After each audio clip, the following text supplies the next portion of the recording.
Hi student, GIT का online class में आप लोग का स्वागत है। और आज की क्लास में हम लोग सीखने वाले हैं और समझने वाले हैं और जानने वाले हैं सबसे फर्स्ट एसेट्स के बारे में।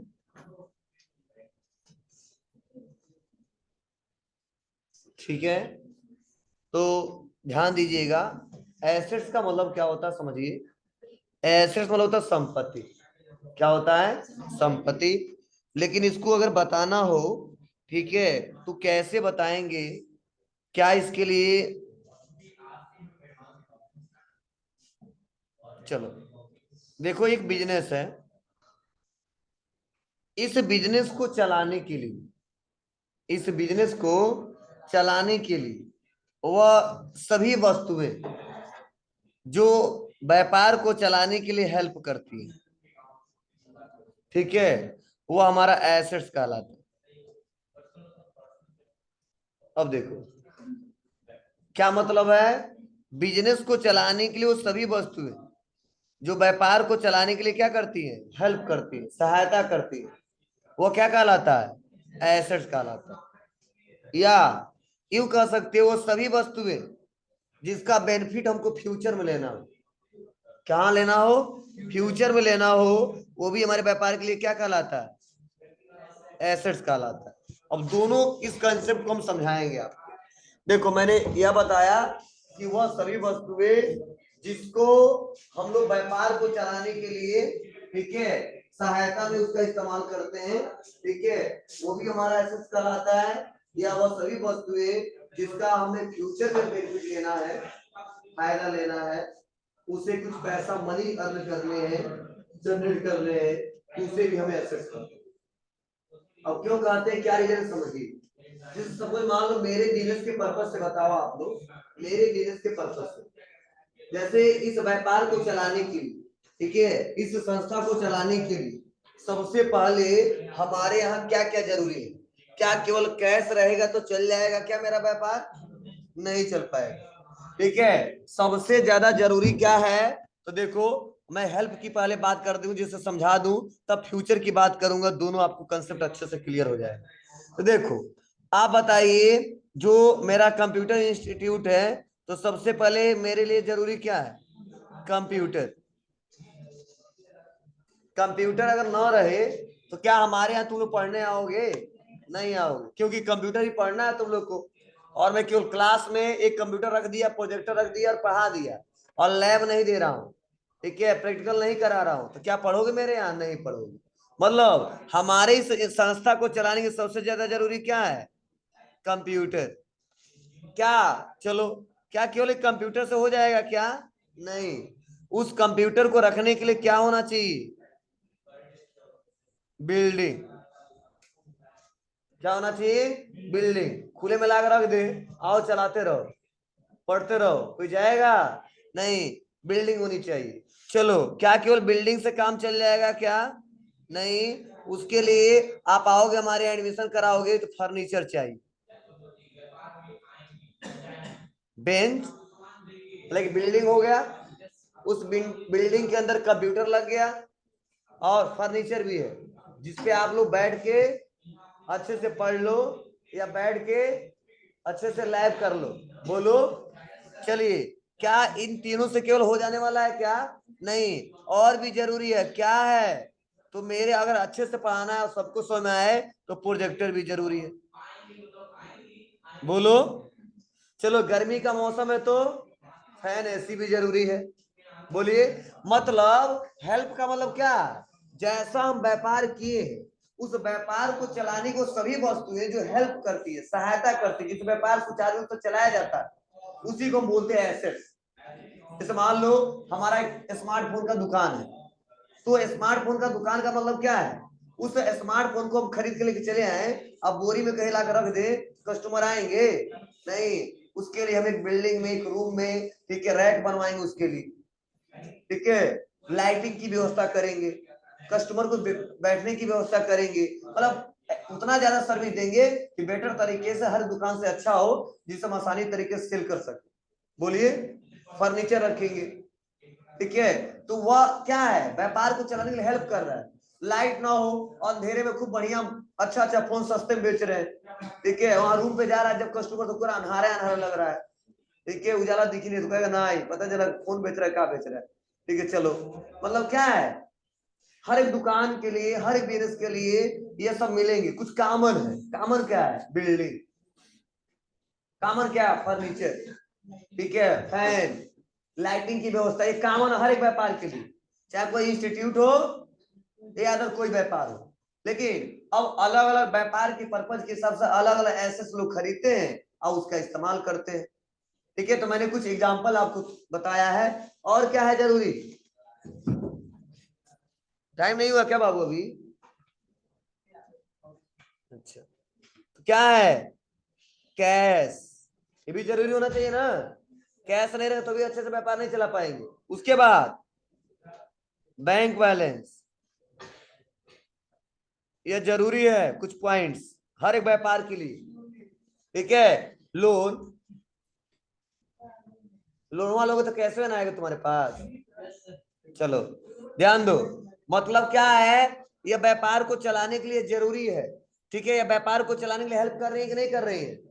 अब तो आज ही हमारा प्रोजेक्टर खराब हो जाए, ये कंप्यूटर खराब हो जाए, लैब में सारे कंप्यूटर खराब हो जाए, तो क्या व्यापार को हम आगे चला सकते हैं? हेल्प कर रहा है कि नहीं कर रहा है? कर रहा है। तो बोला जाता है वह सभी वस्तुएं जो व्यापार को चलाने के लिए अस्थायी या अस्थायी रूप से हेल्प करती हैं, उसे हम क्या कहते हैं, एसेट्स कहते हैं। क्लियर है? पढ़े भी होगे, गूगल पे सर्च किए भी होगे, चलिए, तो समझ आ रहा ना? चलो, अब हमने लिखा है फ्यूचर, जिसका बेनिफिट हम क्या करें, फ्यूचर में लें। तो आप बताओ, जो हम कंप्यूटर खरीद रहे हैं, इसका बेनिफिट केवल आज लेंगे कि कल भी लेंगे, परसों भी लेंगे, नरसों भी लेंगे? मतलब आज 1 सेकंड के बाद क्या होगा, वो फ्यूचर, 1 दिन के बाद क्या होगा, फ्यूचर। मतलब इस समय के बाद तुरंत अगर उसका इस्तेमाल कर रहे हैं, फिर से इस्तेमाल कर रहे हैं, फिर से इस्तेमाल कर रहे हो, फ्यूचर ही है ना। मतलब वही बताए, जिसका बेनिफिट हमको क्या करना है, फ्यूचर में लेना है, लेना है, ये नहीं प्रेजेंट टाइम में केवल है। जिसका बेनिफिट हमको फ्यूचर में लेना है, करेंट तो है ही है, फ्यूचर में लेना है, तो क्या बोलेंगे उसको, एसेट्स। क्लियर है? चलिए, अब इसके भी टाइप्स है। अब चलो मैं कुछ एग्जांपल आपसे पूछ रहे थे, देखते हैं कितने लोग समझ गए। चलो, आप बताओ, ये मेरा बिजनेस है, और ये जो मेरा बिजनेस है, इसके जो प्रोप्राइटर जो चलाते हुए इसके हैं सपोज, और एक और बिजनेस है, और इसके जो प्रोप्राइटर वो पिक्के हैं, ये भी व्यापार को चलाते हैं। ध्यान दीजिएगा, अब एसके ने पिक्के से कोई सामान परचेज कर लिए, सामान परचेज कर लिए, कितने रुपए का, तो चलो मान लो 100 रुपए का। तो आप बताओ, ये सामान जो परचेज किया उधार खरीदा है, किस पे खरीदा है, उधार, क्रेडिट पे, ठीक है, 100 रुपया है, कितना है जी, 100 रुपया है। अब चलो तुम बताओ, इस व्यापार के लिए, ध्यान से सुनना, इस व्यापार के लिए यह 100 रुपया क्या होगा, बोलो। अच्छा, वो आ गई क्या, उसको उधर देख रही थी। चलो, एसके ने पीके से परचेज किया 100 का, वो भी किस पे, उधार पे। एसके के लिए क्या होगा, बोलो जल्दी से जी, 100 रुपये का लाइबिलिटीज होगा। क्यों? क्योंकि इसको पैसा देना है। लेकिन सपोज यहीं पे थोड़ा सा उल्टा प्रोसेस हो गया, हमने इसको बेच दिया, सेल किया, किसको, पिक्के को, और कितने का बेच दिया, 500 का। और ये जो पिक्के है ना, क्रेडिट पे खरीदे थे, किस पे खरीदे थे, उधार। अब आप बताओ, ये 500 का जो उधार खरीदे थे, इस व्यापार के पर्पज से उसके लिए क्या होगा, इस व्यापार के पर्पज से एसके के लिए ये 500 रुपये क्या होगा, बोलो इसे, इनसे लेना है 500, क्या होगा, बोलो, एसेट्स होगा। आपको तो क्यों? क्योंकि 500 का बेनिफिट कब लेना है? फ्यूचर में लेना है। आज नहीं तो कल 500 रुपए देगा ना, उस 500 का व्यापार में इस्तेमाल करेंगे नहीं करेंगे, इसीलिए क्या होगा? एसेट्स। दोनों कंफर्म हो रहा, कैसे पहचानेंगे एसेट्स लायबिलिटी? चलो एक और थोड़ा सा दिमाग लगाओ। चलो मान लो ये जीआईटी जो है हमारा, इसमें बहुत सारे एम्प्लॉई है। कंसेप्ट समझोगे तो अच्छा रहेगा, रटने से काम नहीं चलेगा। और मान लो जो मिस्टर एस के हैं, काम कर रहे हैं। सपोज मान लो वो 1 अप्रैल से लेके, ध्यान से सुनना, 1 अप्रैल से लेके, ठीक है, 30 अप्रैल तक उन्होंने काम किया। और सपोज इनको सैलरी दिया जा रहा है 10,000। कितना दिया जा रहा है? 10,000। अब ये बताओ, ये 10,000 जो सैलरी, ध्यान देना, ये जो 10,000 जो सैलरी है, ठीक है, यह इनको देना पड़ेगा किनको? जीआईडी जो भी फाउंडर है, डायरेक्टर है, बोलो। अब आप बताओ, इन्होंने पे किया। अब सपोज इन्होंने बोला नहीं, ये पैसा हम मई में देंगे। कब? 10 तारीख को। तो आप बताओ इस व्यापार के पर्पज से क्या होगा? 10,000। बोलो जी, लायबिलिटीज होगा। पाया तुमने? लेकिन अब सुन लो क्या हुआ। अब इन्होंने 1 अप्रैल से लेकर 30 अप्रैल तक काम किया, लेकिन इन्होंने पैसा, इनका सैलरी 10,000 मिलता है, इन्होंने पैसा ले लिया 20,000। कितना ले लिया? 20,000। और देखो काम किया है 1 अप्रैल से लेके 30 अप्रैल। अब आप बताओ ये जो 20,000 है वो व्यापार के लिए क्या होगा? इस व्यापार के लिए क्या होगा? एसेट्स। हाथ उठाए जितने लोग कह रहे हैं एसेट्स होगा। और कुछ? 1 अप्रैल से लेके 30 अप्रैल तक काम किया, इनका सैलरी है कितना? 10,000। ठीक है, उस महीने में उन्होंने ले लिया कितना? 20,000। इस व्यापार के पर्पज से यह पैसा क्या होगा? बोलिए, एसेट्स वाले हाथ उठाएं। अच्छा, नीचे करिए। लायबिलिटीज वाले जो कहीं के नहीं है, चलो ध्यान से सुनना समझना। शांत रहो। इस क्वेश्चन के हिसाब से ध्यान दो। अगर एक बार में पूछ दिया कि 20,000 क्या है, तो ना या 20,000 लायबिलिटीज बोला जाएगा, ना 20,000 एसेट्स बोला जाएगा। क्यों? क्योंकि 1 अप्रैल से लेकर 30 अप्रैल तक काम किया है, ठीक है, तो उसका सैलरी कितना मिलता है? तो 10,000 तो पे ही कर दिया इन्होंने, तो खर्चे में रिकॉर्ड हो जाएगा। समझे? बचा कितना? 10,000। अब आप बताओ इस 10,000 का ये जीआईटी के जो फाउंडर हैं, जो डायरेक्टर हैं, इनसे काम करवाएंगे कि नहीं करवाएंगे? कब? मई में पूरा 1 तारीख से लेकर 30 तारीख तक। क्या उस महीने में सैलरी वो पे करेंगे? नहीं। क्यों? क्योंकि पैसा एडवांस दे दिए। और वह पैसा जो इन्होंने एडवांस दे दिया है, तो बताओ इसका बेनिफिट फ्यूचर में लेंगे कि नहीं लेंगे? लेंगे। मतलब 1 अप्रैल से लेकर 30 अप्रैल तक काम किया, उसका पैसा पेमेंट कर दिया, और 1 मई से लेकर 30 मई तक भी पेमेंट कर दिया। तो जो 1 से 30 तक ये खूब क्या करेगा? कहेगा काम करो, मतलब हमारे यहाँ पढ़ाओ, और महीने के लास्ट में 1 रुपया तुमको नहीं दूंगा। क्यों? क्योंकि ऑलरेडी मई का पैसा तुम ले चुके हो, और ये 10,000 का बेनिफिट हमको फ्यूचर में लेना है। फ्यूचर में लेने का मतलब क्या है? सर बोलेंगे चलो पैसा ले लियो, और पूरा 1 तारीख से लेकर 30 तक पढ़ाना, हम पूरा आपका बेनिफिट लूंगा। आना डेली 7 से 5 पढ़ा के चले जाना, और पूरा 1 महीना पढ़ाना, और लास्ट में, महीने के लास्ट में कहूंगा कि हमारा और आपका हिसाब तो एडजस्ट हो गया, हम आपको नहीं देंगे। क्यों? क्योंकि हम पहले एडवांस दे चुके। क्या कहेंगे? सिर्फ कहेंगे 10,000। हमने ये दिमाग लगाना था।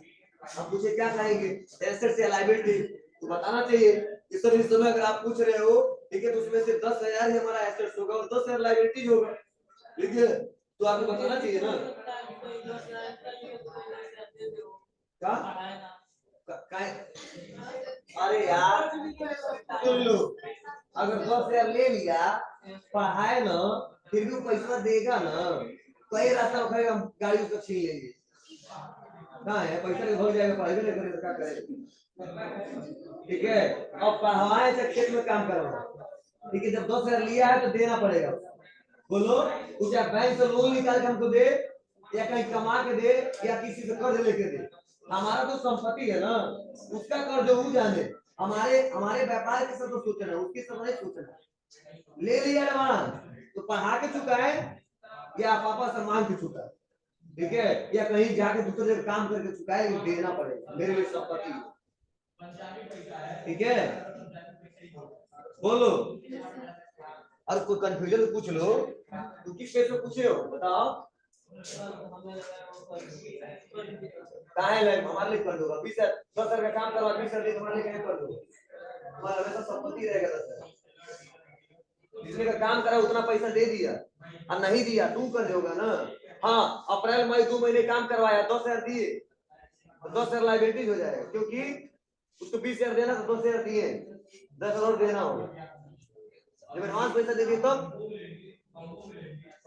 ठीक है। तो ये कंसेप्ट बहुत लंबा है, आगे चल के आप लोग को बहुत अच्छे समझना होगा, तब अच्छे से आप लोग काम कर पाओगे। ये क्लियर हो रहा है 2-3 कंसेप्ट। चलिए अब आप बताओ, खुद बता दो। चलो बहुत छोटा सा एग्जांपल देते हैं, हम किराया देते हैं, रेंट। बोलो, हम 1 अप्रैल से लेके 30 अप्रैल तक उस बिल्डिंग में काम किए, बोलो, लेकिन उस महीने में किसी कारणवश रेंट नहीं पे कर पाए, रेंट हम नहीं पे कर पाए, हम बोल दिए मई में पैसा देंगे और मई के लास्ट तक देंगे। तो आप बताओ, वो पैसा चाहे 5,000 देते हो चाहे 50 रुपया देते हो, क्या होगा? लायबिलिटी। लेकिन यही मालिक आया और हमसे 50 रुपए हर महीने देते हैं, वो हमसे 200 रुपए लेके चला गया, बहुत जरूरी है हमारे घर, यह पड़ा हुआ है, यह है, वह है, इमरजेंसी है, दे दो जल्दी। तो मेरे पास है तो दे दिया हमने। तो आप बताओ, अभी अप्रैल में हम अभी पढ़ा रहे हैं इसी बिल्डिंग में, अभी अप्रैल आएगा, तब मई आएगा, तब जून आएगा, तब जुलाई आएगा, और 1 महीने का कितना दे रहे हैं? तो ऑलरेडी हम कितने महीने के दे दिए हैं जी, तो 1 महीने का एडजस्ट हो जाएगा 50 रुपए, कितना बचेगा? 150 हमारे व्यापार के लिए क्या होगा? संपत्ति। तो बताओ, मई में भी हम पढ़ाएंगे उस बिल्डिंग में, 1 रुपया नहीं देंगे, जून में पढ़ाएंगे 1 रुपया नहीं पे करेंगे, जुलाई में भी पढ़ाएंगे 1 रुपया नहीं पे करेंगे। हाँ, जैसे जुलाई के बाद क्या आएगा? अगस्त, तुरंत वो मालिक आ जाएगा, बाबू हमारा और आपका हिसाब किताब चुकता हो गया, पैसा दो इस महीने में। हम भी कह सकते नहीं देंगे, 2 महीने के बाद देंगे, ठीक है। तो ईमानदार है, कहे कोई बात नहीं, मजबूरी है, तो चलो हमारे यहाँ आया तुमने दिया, तुम्हारे यहाँ नहीं है तो 2 महीने पैसे रह देते हैं। ये कुछ लोग बहुत धमकाते हैं, जल्दी दोगे कि बिल्डिंग खाली करोगे, दूसरा किराएदार मिल गया है, उससे पैसा ज्यादा बढ़ा रहा है, तो कहीं ना कहीं से देना, चाहे घाटा हो चाहे फायदा हो। समझ आ रहा है? चलिए अब आगे हम बस समझाने के लिए इतना बता रहे हैं आपको, नहीं तो अभी टॉपिक खत्म हो गया होता। अब देखो, इसके 2 टाइप्स होते हैं, पहला करेंट एसेट्स, ठीक है, और दूसरा फिक्स एसेट्स। इसे बोलते हैं नॉन करेंट एसेट्स, ठीक है बाबू। चलिए, लेकिन सबसे ज्यादा जानते हैं क्या? करेंट एसेट्स के बारे में लोग और फिक्स एसेट्स, ठीक है। कुछ लोग पढ़े हैं, ज्यादातर बुक को कहीं से सर्च किए होंगे तो जानते होंगे नॉन करेंट एसेट्स क्या होता है। अब इसको समझने की कोशिश करना, अब किस अमाउंट को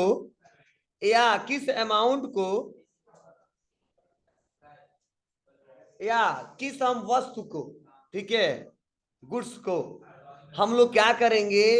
एसेट समझेंगे, और एसेट्स में कौन सा एसेट समझेंगे? तो चलिए, हमारे व्यापार में कैश जो है, हमारे व्यापार में जो बैंक बैलेंस है, जो डेबिटर्स का पैसा है, किसका?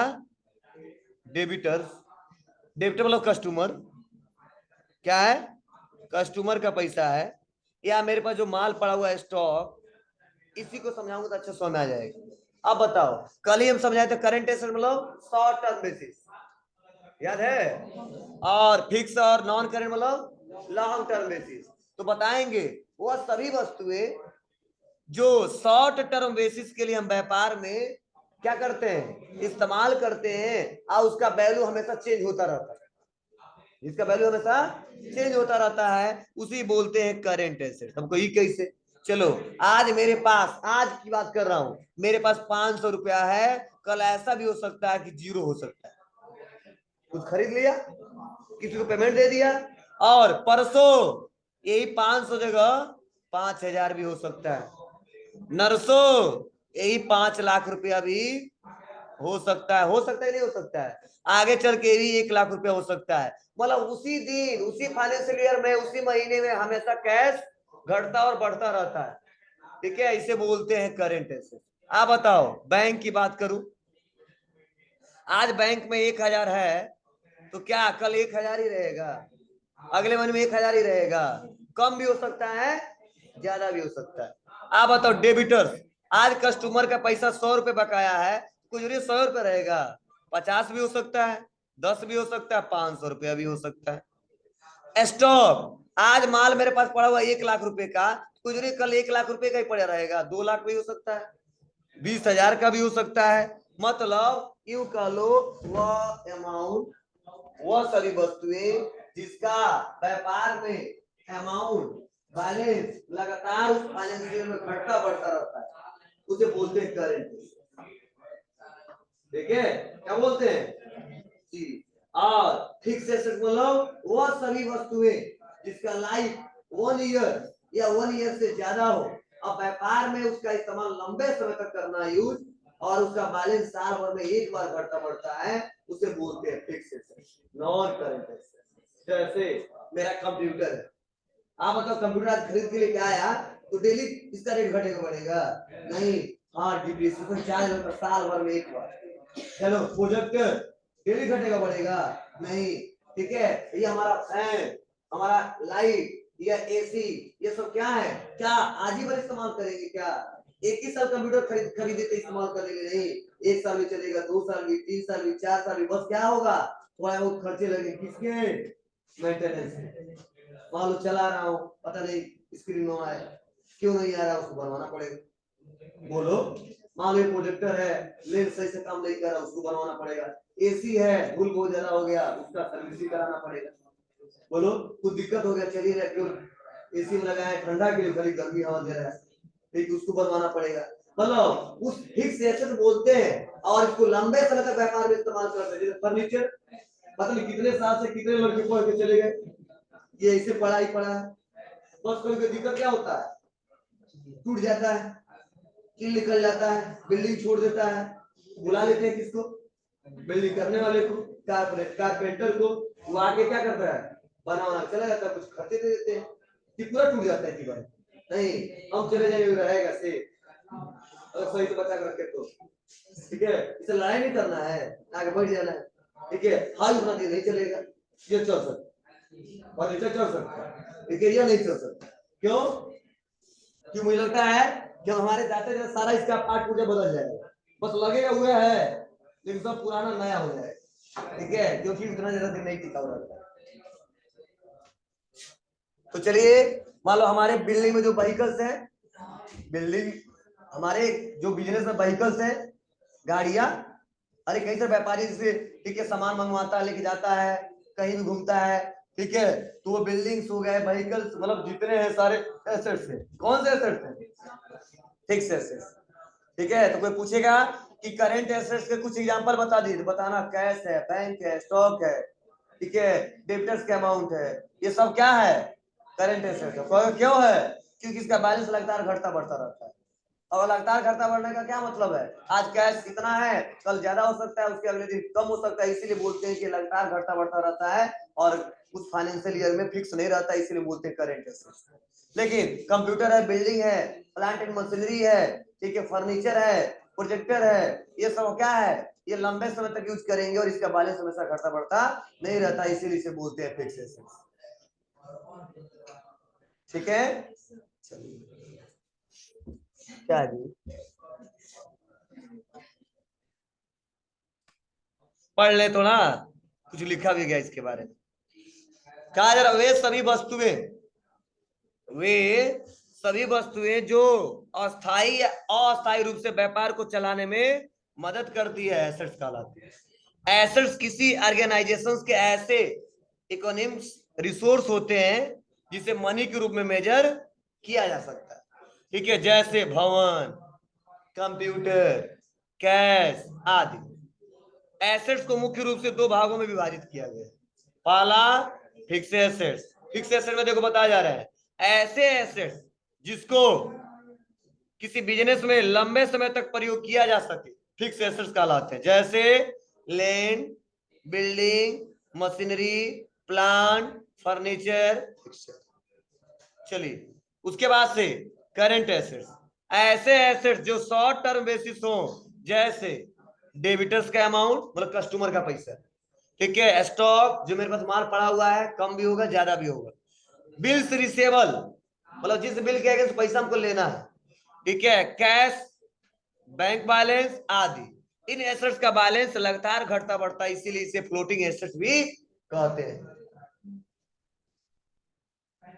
क्लियर है? तो आज के बाद से अगर कोई एसेट्स पूछेगा तो बता दोगे ना? कितने टाइप से बता दोगे? चलिए आगे बढ़ते हैं।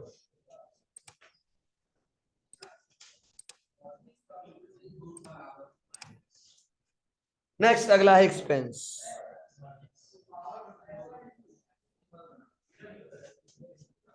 अब कोई कहता है एक्सपेंसेस, खर्चा, खर्च किसे कहते हैं, तो इसको कैसे एक्सप्लेन करोगे, कैसे बताओगे? तो ध्यान देना, सुनना, समझना।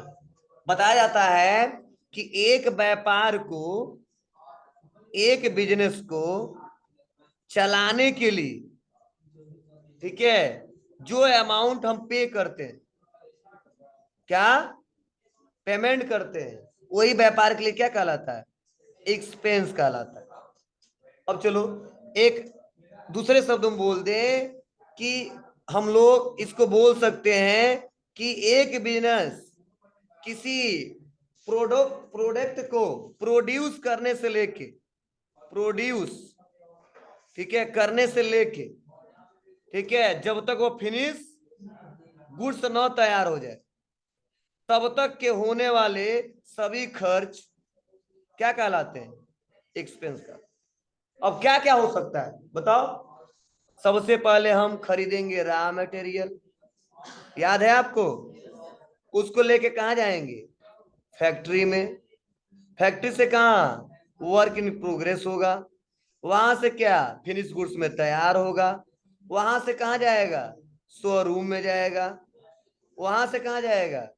तब कंज्यूमर के पास जाएगा। मतलब ये आप ध्यान दो, आप बताओ, क्या वो कच्चा माल खरीदा होगा, उसके लिए पैसा कहीं पे किया होगा? तो रॉ मटेरियल में होने वाले खर्चे। फैक्ट्री में लेके आया तो किसी ना किसी से आया होगा ना, सिर पे तो लाद लेके आया नहीं होगा, ठीक है। ट्रांसपोर्ट का सारा लिया होगा, ट्रांसपोर्ट के खर्च, गाड़ी के भाड़ा वाला लगे होंगे। फैक्ट्री मान लो उसका नहीं है, रेंट पे लिया है, उसका किराया देता होगा। चलो, उसके बाद से क्या किया है, उसको लेके आता होगा वर्क इन प्रोग्रेस, मतलब उसको बनवाता है। तो बनाते कौन होंगे? उसके वर्कर। तो वर्कर को वेतन देता होगा, वेजेज, मजदूरी। इम्प्लाई होंगे, उनको सैलरी पे करता होगा। वह हो गया। फिनिश गुड तैयार हो गया। फिनिश गुड तैयार करने पैकिंग कराता है, पैकिंग कराने फिर से भेजवाता है कहाँ पे? अब उस शोरूम में, उस कंपनी में जहां से सेल किया जाता है, वहां पैकिंग कराने का खर्च, लेके आने का खर्च, लादने उतारने का खर्च। उसके बाद से फिर से शोरूम में आके तो इसे नहीं बिक जाता है, इसके लिए प्रचार करवाता है, प्रोमोट करवाता है कि मेरे पास ये ब्रांड आ गया है, यह खरीदिए, इतना डिस्काउंट, यह ऑफर चल रहा है। उसके बाद से कंज्यूमर के पास हो रहा है। और एक व्यापारी व्यापार को चलाने के लिए, ठीक है, बहुत सारे खर्चे करते हैं, बहुत सारे पेमेंट करते हैं, ठीक है, उसी को क्या बोलते हैं? एक्सपेंस। लेकिन एक्सपेंस शब्द का मतलब क्या है? कि जिसका बेनिफिट ले चुके हैं वही हमारे व्यापार के लिए एक्सपेंस का, जिसका बेनिफिट ले चुके हैं वही हमारे व्यापार के लिए एक्सपेंस कहलाता है। अगर बेनिफिट नहीं लिए वो हमारे व्यापार के लिए एक्सपेंस नहीं कहलाता। तो ये कैसे? चलो आप बताओ, हम कहीं गए रॉ मटेरियल, ध्यान से सुन लो, कहीं गए रॉ मटेरियल खरीदे, खरीदना बेनिफिट ले ली, ले लिया, और तब पैसा हम पेमेंट कर रहे हैं, खर्चा। अब आए, इसको फैक्ट्री में लेके आए, फैक्ट्री में हम क्या कर रहे हैं? फैक्ट्री में बन रहा है, उसका बेनिफिट हम क्या कर रहे हैं? बेनिफिट ले रहे हैं, ठीक है, तब तो पेमेंट करेंगे। आप बताओ, हम 1 तारीख से लेकर 30 तारीख तक पूरा क्या करेंगे, उसको बिल्डिंग को बनाएंगे, क्या बनाएंगे, उस प्रोडक्ट को।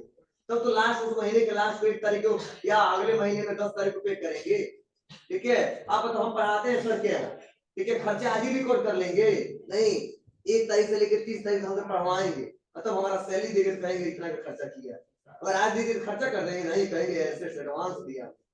ठीक है, मतलब अगर रॉ मटेरियल हम क्या किए थे, लाए नहीं थे, खाली पैसा एडवांस दे दिए थे, तो खर्चा नहीं बोलेंगे, वो हमारा एसेट्स हो जाएगा।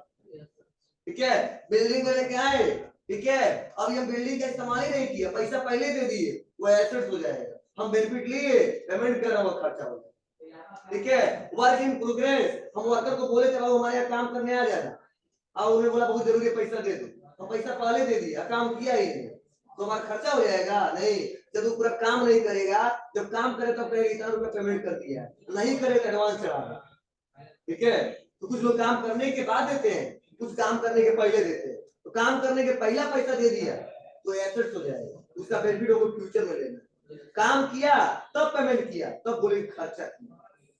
ठीक है, हम दुकान पे गए, समोसा बन रहा है, खड़े भी है, ठीक है, पैसा पहले दे दी, और अचानक फोन आ गया किसी का एक्सीडेंट हुआ तो समोसा दिख रहा है, बाइक चालू करेंगे चले जाएंगे, आप बताओ समोसा का पैसा दे दिया ना, तो जाएंगे घर पे, तो देखिए इतने का खर्चा किया, नहीं उस दुकानदार का नाम लिखेंगे, इतना पैसा एडवांस दिया, इतने समोसा, फिर अगले दिन आएंगे, कहेंगे बाबू इतना समोसा को दे दो, कहेगा नहीं देंगे, तब दिक्कत होगी।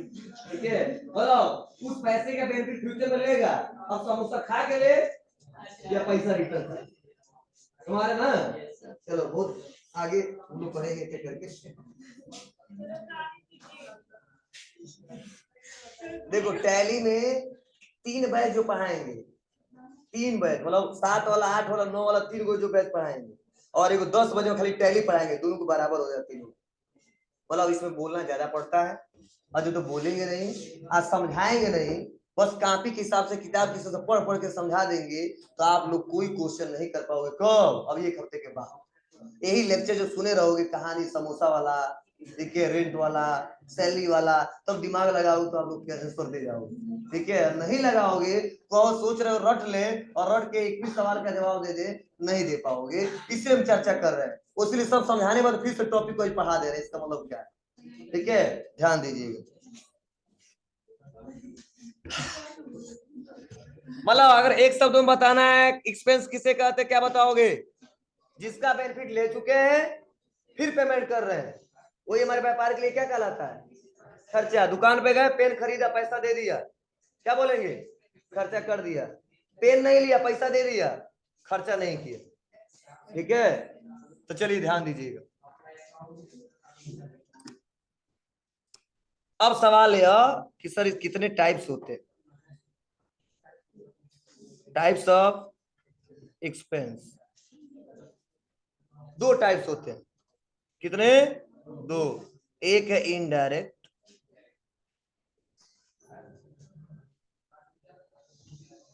और एक होता है डायरेक्ट।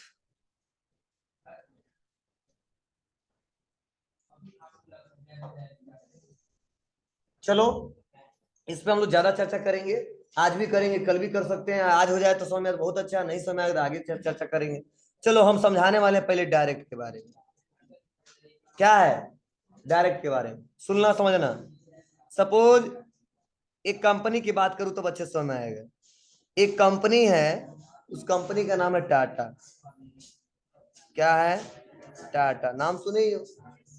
अब ये जो टाटा कंपनी है, यह क्या कर रहा है? कार बनाना चाहता है। क्या? कार। ठीक है, कोई व्हीकल्स बनाना चाहता है, प्रोड्यूस करना चाहता है, उसका नाम देना चाहता है। सबसे पहले वो क्या करेगा? टाटा कंपनी क्या करेगा बाबू? सबसे पहले रॉ मटेरियल लाएगा, परचेज करेगा। तो आप बताओ, रॉ मटेरियल जब लाएगा तो कहने से खरीदेगा ना, तो इसके लिए खर्चा किया। अब समझना, उस रॉ मटेरियल को अपने फैक्ट्री में लेके जाएगा, तो फैक्ट्री में लाने के बाद से बहुत सारे खर्चे हैं। ठीक है, फैक्ट्री पर लेके जाने तक भी खर्चे हैं, ट्रांसपोर्ट के खर्च। किसके खर्च? ट्रांसपोर्ट के खर्च, प्लस उस फैक्ट्री में लेके आया, जिस बिल्डिंग में रहता है उसका अपना नहीं है तो उसका रेंट देना है।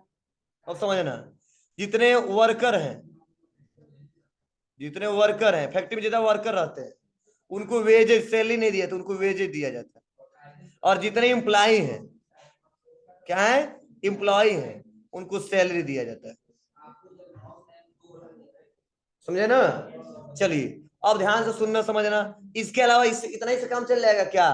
अब मेहनत करके वर्कर क्या करेगा, इसको बनाएगा, बना के क्या करेगा, फिनिश गुड्स में तैयार करेगा। बोलो, क्या फिनिश गुड्स से कंप्लीट हो जाएगा क्या? नहीं, उसके लिए उसको पैकिंग करवाएगा, पैकिंग करवाने के बाद से क्या करेगा, अब धीरे से ट्रांसपोर्ट का फिर से सहारा लेगा। आप फैक्ट्री में कितना इकट्ठा बना बना के रखेगा, उसको भेजेगा कहाँ पे, उस शोरूम में जहां पे सेल किया जाता है, तो आ जाएगा शोरूम में। कहाँ पे आ जाता है? शोरूम में। ठीक है, अब इस शोरूम में आने के बाद से क्या होगा बताओ? शोरूम में खर्चे नहीं होंगे? चलो, जिस बिल्डिंग में रहता है उसका भी क्या होता है, रेंट देते होंगे, यहाँ पे भी वर्कर होंगे, यहाँ पे भी एम्प्लॉय होंगे, यहाँ पे इलेक्ट्रिसिटी बिल कंज्यूम होता होगा, और यहाँ पे भी इलेक्ट्रिसिटी बिल कंज्यूम होता होगा। तो बोला जाता है कि देखो, किसी गुड्स को प्रोड्यूस करते समय होने वाले सभी खर्चे, किसी गुड्स को प्रोड्यूस करते समय होने वाले सभी खर्चे, जब तक वह शोरूम तक न चला जाए तब तक सारे खर्चे बोले जाते हैं डायरेक्ट एक्सपेंस। मतलब एक सामान को हम बनाने के लिए जहां से इस कच्चे माल को खरीदे और जब तक हमारा शोरूम तक न चला जाए तब तक का जो भी प्रोसेस चल रहा है और जितना पेमेंट कर रहे हैं बेनिफिट लेने के बाद से, वो सभी खर्चे हमारे कहलाते हैं डायरेक्ट। समाया? अब जैसे वो शोरूम में आ जाता है और शोरूम में आने के बाद से अब बेचते समय प्रचार करवाएं, बहुत सारे एम्प्लॉइयों को रखे, एजेंट को रखे, एडवर्टाइजमेंट करवा रहे हैं, डिस्काउंट को दे रहे हैं, मतलब इस सामान को बेचने के लिए होने वाले जितने खर्चे करते हैं शोरूम में आने के बाद, और जब तक कंज्यूमर के पास चला ना जाए तब तक के सारे खर्चे क्या बोले जाते हैं, इनडायरेक्ट। आपको तो कैसे पता करेंगे कि कब फैक्ट्री का खर्चा है और कब शोरूम का खर्चा है? ठीक है, तो कुछ कॉमन ऐसे वर्ड हैं जिसे हम आइडेंटिफाई कर लेते हैं कि यह डायरेक्ट है और यह इनडायरेक्ट। तो कौन डायरेक्ट है कौन इनडायरेक्ट है, कल हम चर्चा करेंगे। नाम भी बताएंगे।